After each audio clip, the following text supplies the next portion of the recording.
Hello everyone, this is L5 and welcome to the Global Mindset Toy Review.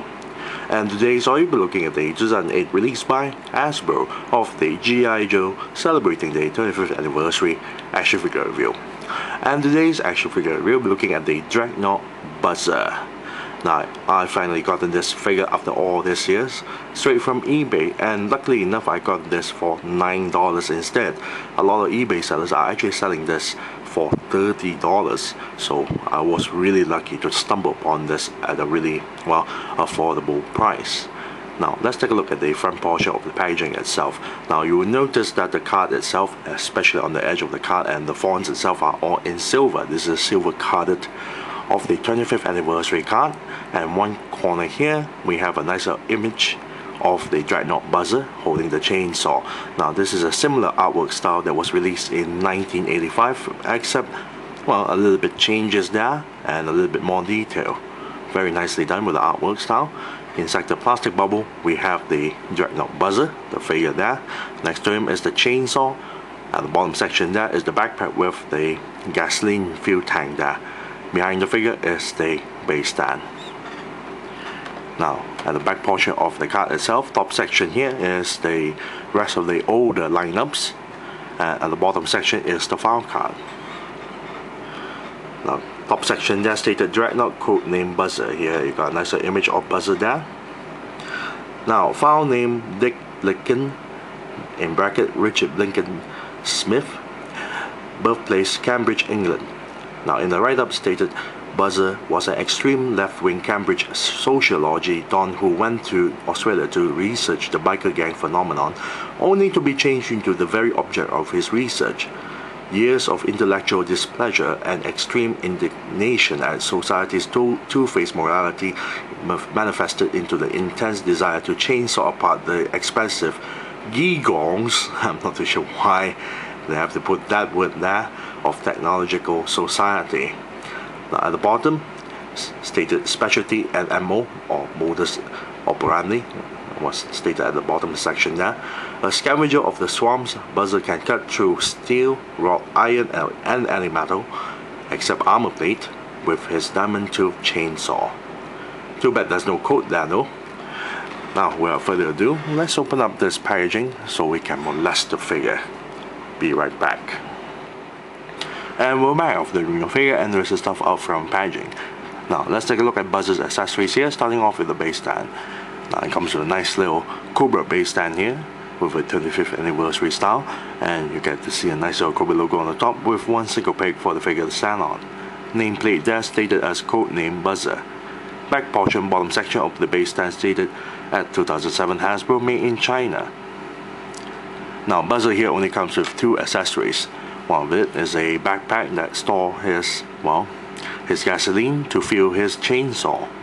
Now, the entire piece here is made of a red plastic material color, including the grill at the back here.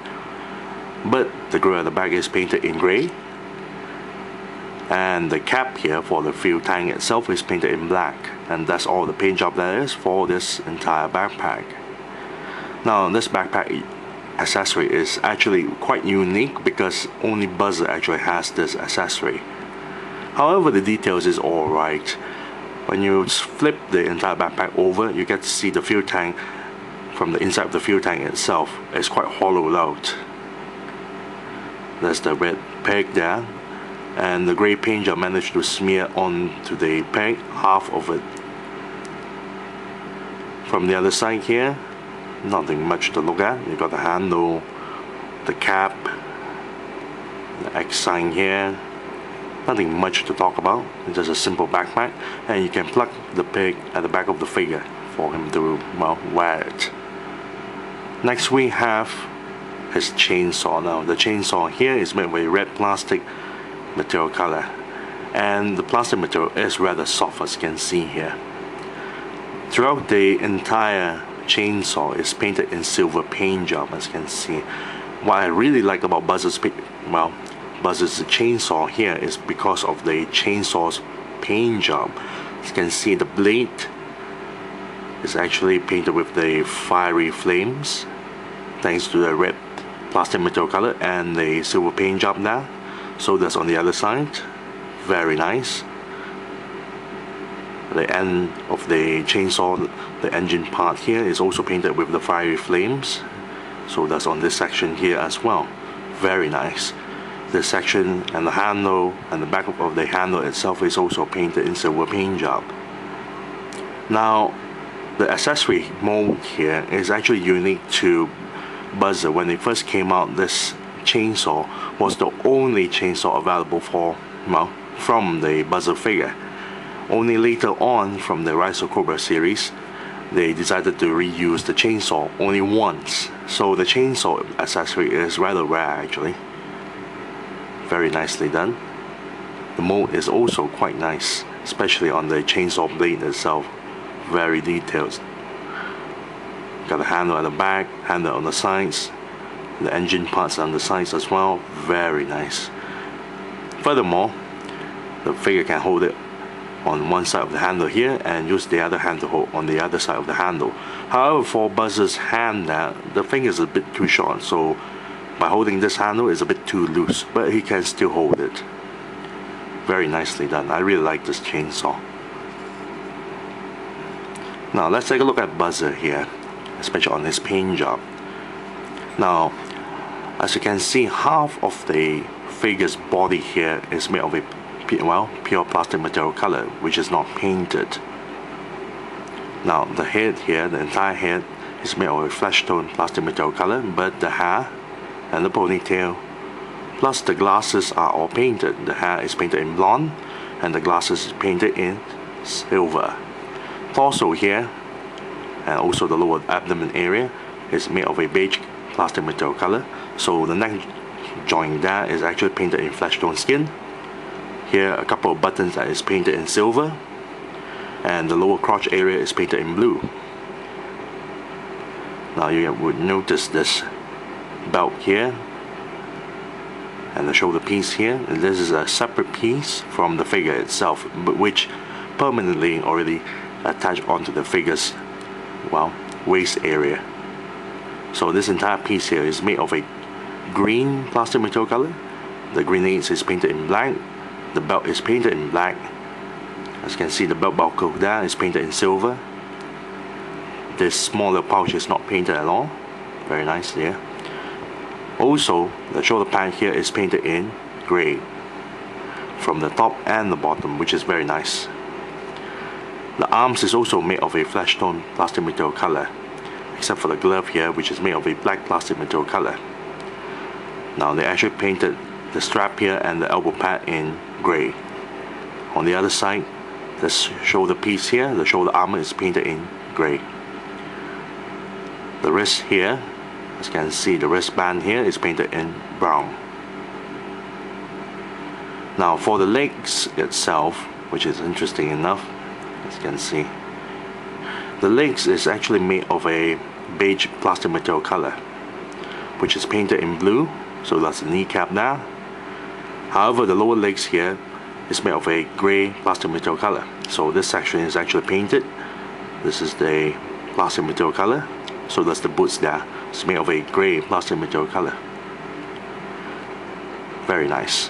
There's a lot of color variety there, but I really wish they actually paint the face itself, the flesh tone skin, to give it more detail, a little bit more shading to the face, instead of, pure plastic material color, but it's still alright. Now let's take a look at the figure's mold. Now when this figure first showed up on 2008, everything on Buzzer's body is totally unique mold. Even up to today's figures, the mold has not been reused at all, especially on Buzzer's unique mold design.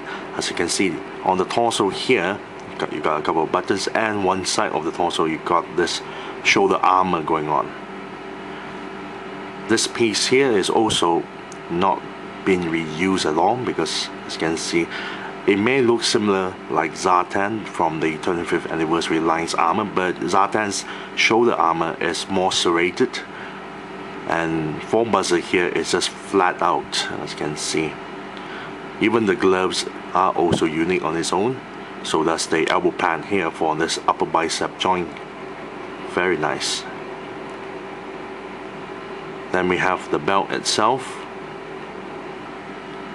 Here you got a nice mold of a skull onto the belt buckle, very nice. Cross skull, very nice. Got a couple grenades strapped onto this section here, and 2 more grenades on the belt side here. Got a nice smaller pouch on one side as well, very nicely done.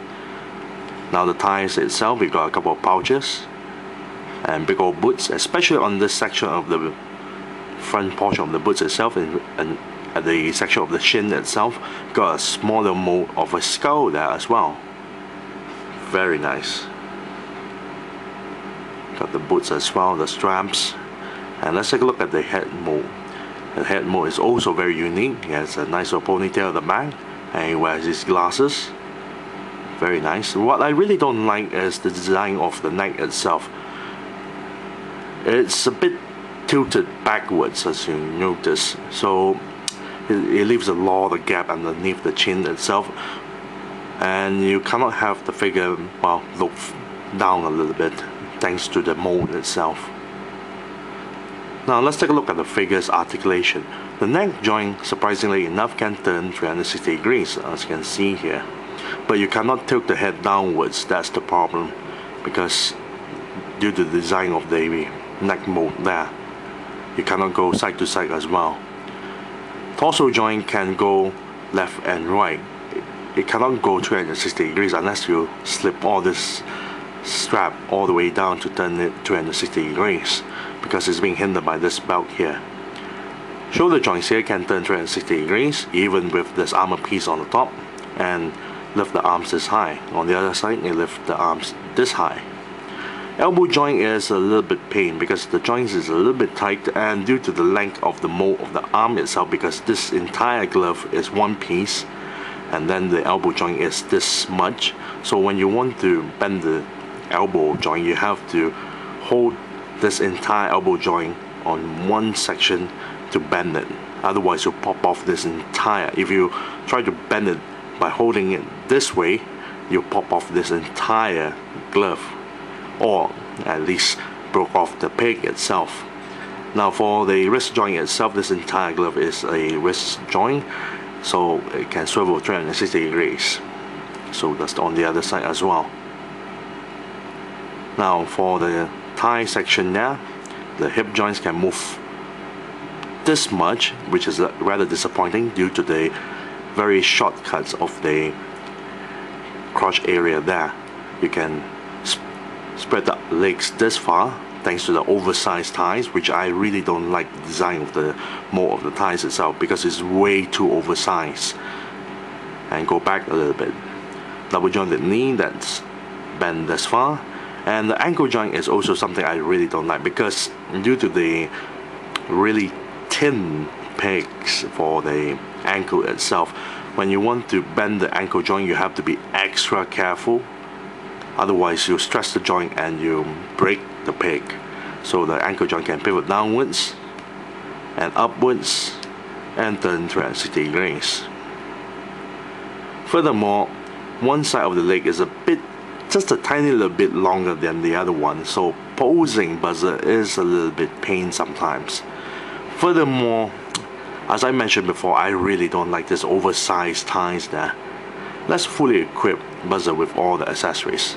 Now, despite that he has a ponytail, it does obstruct the back portion of the hole here, and this is where you peg the backpack. So you have to be, well, you have to work around with it, as you can see. Now to bend the elbow joint carefully and have him equip the chainsaw. As you can see, that hands there is a bit, the fingers are a bit too short, so it doesn't cover the entire hand properly enough. There you go. Very nice. Then place the figure onto the base stand itself. Very nice. Overall, the figure is actually not bad, but due to the earlier design of the joints itself, well, considering this is a 2008 mold and it is a early design, some of the joints are not really well perfected.